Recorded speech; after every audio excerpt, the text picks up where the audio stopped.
শরীয়তপুর ৩ আসনে বিএনপির মনোনীত প্রার্থী মিয়া নুরুদ্দিন আহমেদ অপুকে সমর্থন দিয়েছেন নিষিদ্ধ কার্যক্রম আওয়ামী লীগের ৩০০ নেতাকর্মী। বুধবার সকালে ডামুড্যা উপজেলার কনেশ্বর ইউনিয়নে এক বৈঠকে তারা আনুষ্ঠানিকভাবে এই সমর্থন দিয়েছেন। সমর্থন করেছি এই বিদায় নিজের কোনো ব্যক্তিগত চাওয়ার জন্য পাওয়ার জন্য না। এলাকার কিছু অসমাপ্ত কাজ আছে, এই কাজগুলা আমরা দেখেছি মিয়া নুরুদ্দিন অপু মিয়াকে দিয়েই এই বাকি কাজগুলা করা সম্ভব। আমরা জনপ্রতিনিধি, আমরা চাই এলাকার উন্নয়ন, আমরা চাই এলাকার শান্তি, আমরা চাই এলাকার সুশৃঙ্খল যাতে বিরাজ থাকে। পরবর্তী ভোটের পরে যে আমাদের এলাকাটায় যেন সুন্দরভাবে শান্তি শৃঙ্খলা বজায় রাখে, সেই প্রতিশ্রুতি তার মাধ্যমে আমরা চাচ্ছি। সেই জন্য আমরা দলমত নির্বিশেষে আমরা মিয়া নুরুদ্দিন অপু ভাইকে আমরা আগামী 12 তারিখে ভোট দেব, এই সিদ্ধান্ত আমরা নিয়েছি, এই মতামত আমরা দিয়েছি। বৈঠকটি অনুষ্ঠিত হয় কনেশ্বর ইউনিয়নের চেয়ারম্যান আনিসুর রহমান বাচ্চুর বাড়িতে। সেখানে নিষিদ্ধ কার্যক্রম আওয়ামী লীগের বিভিন্ন স্তরের নেতাকর্মীরা উপস্থিত থেকে অপুর প্রতি পূর্ণ সমর্থনের ঘোষণা দেন।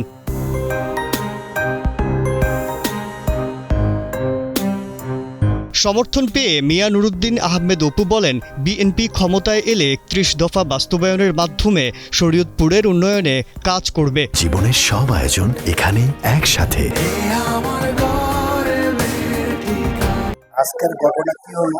আজকের ঘটনা হলো এটা বাংলাদেশের ইতিহাসে শরীয়তপুর তীরের রাজনৈতিক যে মেরুকরণ এখানে হচ্ছে, এটা বাংলাদেশের জাতীয়তাবাদী দলের এবং আমাদের প্রিয় নেতা জনাব তারেক রহমানের প্রতি শরীয়তপুরের মানুষের যে ভালোবাসা এবং আমি তাদের পরিবারের সন্তান হিসাবে আমার প্রতি যে ভালোবাসা, সেই জন্য প্রতিদ্বন্দ্বী দল ছাড়া বাংলাদেশের বৃহৎ যে দুটি দল, বাংলাদেশ জাতীয়তাবাদী দল এবং বাংলাদেশ আওয়ামী লীগ, সকল নেতৃবৃন্দ ওয়ার্ড থেকে শুরু করে থানা উপজেলার প্রত্যেক নেতৃবৃন্দ এবং আমাদের চেয়ারম্যানবৃন্দ, মেম্বারবৃন্দ সকলেই ঐক্যবদ্ধভাবে ধানের শীষের পক্ষে সবাই সমর্থন করে ধানের শীষের পক্ষে কাজ শুরু করেছে।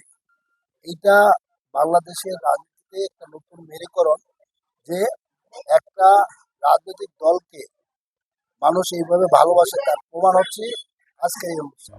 তার রাজনীতি ক্ষমতার লড়াই নয়, বরং মানুষের অধিকার ও নিরাপদ ভবিষ্যৎ নিশ্চিত করা। তিনি আরও বলেন, সবাইকে সঙ্গে নিয়ে একটি অহিংস, শান্তিপূর্ণ ও উন্নত শরীয়তপুর গড়াই তার লক্ষ্য।